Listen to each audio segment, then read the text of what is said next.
Hello friends, நம்ம இப்போ பார்க்க போகிறது கிளாஸ் 10ல் இருக்கிற வெயிட்லெஸ்னஸ் ஆஃப் அன் அஸ்ட்ரானட் அப்படின்ற கொஷின் தான் பார்க்க போகிறோம். ஸோ நம்ம எல்லாரும் என்ன திங்க் பண்ணிட்டு இருக்கோம்னா, அஸ்ட்ரானட் வந்து ஸ்பேஸில் ஃப்ளோட் ஆகிட்டு இருக்காங்க. அது எதனாலன்னு பார்த்தோம்னா, அங்கே எந்த ஒரு கிராவிட்டியும் இல்லை, அதனால தான் அவங்க ஃப்ளோட் ஆகிட்டு இருக்காங்க அப்படின்னு நம்ம நினச்சிட்டு இருக்கோம். பட் அது அப்சல்யூட்லி ராங். உண்மையான ரீசன் என்னன்னு பார்த்தோம்னா, இதான் ஏர்த்துன்னு கன்சிடர் பண்ணிக்கோங்க.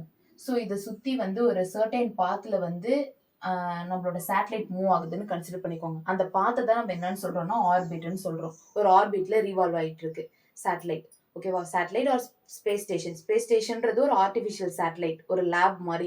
அந்த ஏர்த்தை பத்தி ரிசர்ச் பண்றதுக்காக நம்ம கிரியேட் பண்றது தான் அந்த ஸ்பேஸ் ஸ்டேஷன். ஸோ அந்த ஸ்பேஸ் ஸ்டேஷன் இந்த ஆர்பிட்ல மூவ் ஆயிட்டு இருக்குன்னு வச்சுக்கோங்க.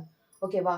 அப்படி அது மூவ் ஆகும் போது அதுக்குன்னு ஒரு வெலாசிட்டி தேவை. அந்த ஆர்பிட்குள்ளேயே அது மூவ் ஆகணும்னா ஒரு சர்டன் வெலாசிட்டி இருந்தால் மட்டும்தான் அது அதுக்குள்ளேயே என்ன ஆயிட்டு இருக்கும், மூவ் ஆயிட்டு இருக்கும். ஸோ அப்போ அது ஒரு சர்டன் வெலாசிட்டியில மூவ் ஆயிட்டு இருக்கும். அதுக்குள்ள இருக்க ஆஸ்ட்ரானட்டும் ஒரு வெலாசிட்டியில மூவ் ஆயிட்டு இருப்பாங்க.